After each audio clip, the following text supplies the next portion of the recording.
Hi, and welcome to John's Tarot Tuesday morning podcast only edition. I hope you're all having a great day out there today. Today, I'm going to talk about something that's always troubled me. I'm going to talk a little bit about the 12 steps. And let me do my little presentation. There's something I've always felt about the 12 steps. Long before I could articulate it, they felt ancient, older than Bill and Bob, older than psychology, older even than Carl Jung. I'm sure Carl Jung would appreciate me saying that. Today I want to explore that intuition, because after completing most of this series, something has become unmistakably clear to me. The 12 steps are not a modern invention. They are a modern expression of an ancient human process. A process that once lived in the mystery schools, ancient philosophy, initiation rites, and cultures that understood that transformation does not happen accidentally. And I want to say this clearly at the outset. This is not about romanticizing the past. This is about recognizing continuity. The ancient Greeks had a phrase that still echoes across time. The unexamined life is not worth living. That line comes from Socrates, recorded by Plato. But this wasn't philosophy as entertainment. It was philosophy as existential demand. To examine one's life meant facing self-deception, confronting inner contradiction, acknowledging limits, living consciously rather than compulsively. That is not abstract thought. That is step 4. And it is also step 10. And it is, frankly, the foundation of any life lived awake. In the ancient world, transformation was ritualized. The Eleusinian, Orphic, and Dionysian mysteries were not belief systems. They were experiential initiations. You didn't learn your way through them. You were undone and then reoriented. Common elements include a descent, a symbolic death, confrontation with truth, rebirth, and return to society changed. This structure should sound familiar, because it is. Step 1, collapse of false control. Steps 2 and 3, alignment with a higher order. Steps 4 through 9, reckoning and repair. Step 12, return with responsibility. The ancients understood something we've forgotten. Not everyone is meant to go through initiation, but those who do must be supported. At the Temple of Delphi, and I've been there was an inscription, a simple command: know thyself. This was not self-improvement language. It meant know your darkness, know your blind spots, know where you lie to yourself, know what governs you unconsciously. This is what modern psychology calls shadow work. And this is where Carl Jung enters the picture, not as an originator, but as a translator. Jung didn't invent the process. He recognized it. He saw that modern humans were suffering because culture no longer guided people through necessary inner transitions. He named the process individuation. Different word, same journey. Now here's the extraordinary thing. Bill Wilson and Bob Smith were not philosophers. They were not theologians. They were not mystics. They were desperate men who discovered something that worked. And because they were practical, they stripped the process down to lived experience, honesty, accountability, and service. No robes, no hierarchy, no secret teachings. Just transformation, one human being at a time. In doing so, they unintentionally created a portable mystery school that could exist anywhere.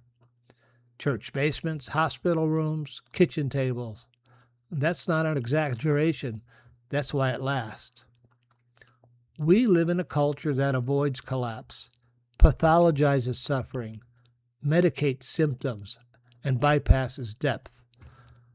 But ancient cultures understood some suffering is initiatory. Some breakdowns are necessary. Some truths cannot be taught, only lived. When initiation disappears, people don't stop needing it. They just find it in darker, more destructive ways. Addiction, extremism, compulsion, disconnection. The 12 steps endure because they honor something timeless. Transformation requires honesty, humility, and relationship. This episode exists here after episode 9 for a reason. Because by now, the threshold has been crossed. The tools are familiar. The inner terrain is visible. This episode is not instruction, it's context. It allows the listener to understand what I am experiencing is not personal failure. It is participation in a very old human process. And that matters because meaning sustains effort. The 12 steps did not invent awakening. They preserved it. They preserved it quietly, imperfectly, without claiming authority. And perhaps that's why they survived. Because the deepest truths don't announce themselves. They wait to be found when someone is ready. In the next episode, I'll step back and look at the structure of this entire series. How threshold, map, and integration repeat fractally, both within each episode and across the whole journey. Until then, take what resonates, leave what doesn't, and remember, you're not broken. You're being initiated. Well, that completes my prepared production of the ancient 12 steps and the origin and how the 12 steps are actually a type of awakening and initiation in modern day life. Now, what I've produced here in terms of the Soul Awakening series is a modern initiation process. If you were to start at the beginning and work all the way through it, you would have an experience. You would have a psychological experience, and you would be changed and changed for the better, because I provided a grounding container for psychological growth with this podcast. So my question is, I'm going to throw a couple of cards and a couple of runes. We'll ask the tarot, what does initiation look like in modern society? That's a initiation, and I can actually at this point say embodiment. So after you've been initiated, you embody the characteristics of initiation. So what does initiation or embodiment look like in a modern society? I guess if you know a good AA guy or a good 12-step guy, they have guy or gal, they have many of the qualities. But I did a session on Jung and the 12 steps and individuation. And most people who go into 12-step organizations, although they become better people, many of them do have transformational experiences. Many of them are not individuated. Most, in fact, are not. It's still highly unusual to be individuated into 12 steps.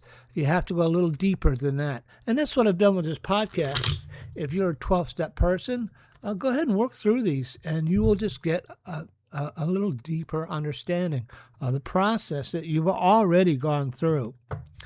And you will get a secondary experience. You know, your initial experience, your initial initiation was by life. And this will be a secondary initiation that's not as tough. All right. So what does initiation look like? Whoops. I dropped a card. What does initiation look like in modern society? 3 cards. I hope you're all having a good day out there. All right. Cut the deck. What does initiation look like in modern society? The first card, the Fool. Not surprising. The second card, the 7 of Wands. The third card, interesting, the Star. Let me throw some runes on there, because I like to do some runes with the cards. They give it a little extra meaning. Odin, Freya, please help guide this reading. What do I got to do what does modern initiation embodiment look like in America, in modern society? The Fool, the Seven of Wands, and the Star. All right. This first rune is called Kenaz. Very appropriate. It looks like half of a triangle on its side. And for the Eight of Wands, this rune is called Languz. It's a water sign. And for the third card, the Star, this rune is called Ingwaz. My ability to read tarot is a gift, an expression of divine love, and I'm here to share it with you in that same spirit. So the first card, what does individuation look like in modern society, or awakening, or embodiment, or initiation? It looks like it's the Fool card. We all started off on this journey without sufficient information, but you start out on it very naively, without concern for the possible consequences of what may happen on the way. And you need to watch your step. You see the Fool, he's got a bag on his shoulder with a stick, and he's about to step off a cliff, and he has a little white dog at his heels that's barking at him, and it's warning him, watch out, don't take a misstep. And that is what my Soul Awakening series is about. It's to guide you through the process without taking a misstep. And then the rune Kenaz, that is the rune of awakening, of luck, of new information. So as you embark on this journey, for one thing, you're very lucky. It's statistically rare to have this experience in our society. In fact, we don't have a language for it in the society, and that's also what I've done with my Soul Awakening series. So I gave a modern language to an ancient process. So you're going to come into contact with new information, new experiences, and enlightening information, and new knowledge. The middle card, this Eight of Wands. Yeah, it's going to happen very fast. If you start at the beginning, it took me 8 to 10 weeks to get through this process, but it really happens very fast. And the rune Languz has to do with water, tides coming in, tides going out, in the actual period of your life. This is just one set of waves going in and then coming out. It's if you start at the beginning and take it all the way through the end, it's just a short cycle, like a wave coming into your life and then going out. And then when it goes out, you take with you all the knowledge and experience that you learned about yourself and that you learned about the experience. And then the Star has to do with being your full self, making possibilities realities. Like if you had a book to write, this would be the time to do it. If you have time to become a better person, this is the time to do it. But the Star, if you look at it, she's got 1 foot in the water and a knee on the ground. So she's got 1 foot in the subconscious and her knee in normal consciousness. And in the background, you see the stars, and the big yellow stars are the chakras. And you see the bird of wisdom. There's a bird behind her, and it has to do with wisdom, an ancient Egyptian sign of wisdom. I can't remember the name of the archetype for that. But that is what you will experience. You're going to have 1 foot in your subconscious, 1 foot on the conscious, and you'll be balancing. You have water pitchers, and you're balancing the two. You're taking a little bit out of one and putting it into the other. And the rune is called Ingwaz. Ingwaz has to do with the end of the beginning. Not so, even though you go through an initiation process, it's not the end. It recycles and it begins. But you'll have the roadmap now to understand how the process works. And it goes on throughout human life. And it'll go on and repeat itself again in your life. But you will now be familiar with the road signs along the way, signaling you, oh, I'm in this part of the process, I'm in that part of the process. And so this podcast, even though I'm going to come up with episode 10 next week, it's not an end. It's just the end of a beginning. And so I hope that all makes sense. So I'm going to wrap this up for today. I'll tune in for episode 10 this Friday. It'll be my final episode of the Soul Awakening series. After that, I think I'm going to move into doing primarily podcasts only and start. I'm a little exhausted by the process myself, and I'll talk a little bit about that next week because I've also gone through the initiation process as I've gone through this process with you all. So until Friday, be careful, be cool, be kind, and remember, find strength, have courage, and also find faith. And I will talk to you again this week. All right, bye-bye.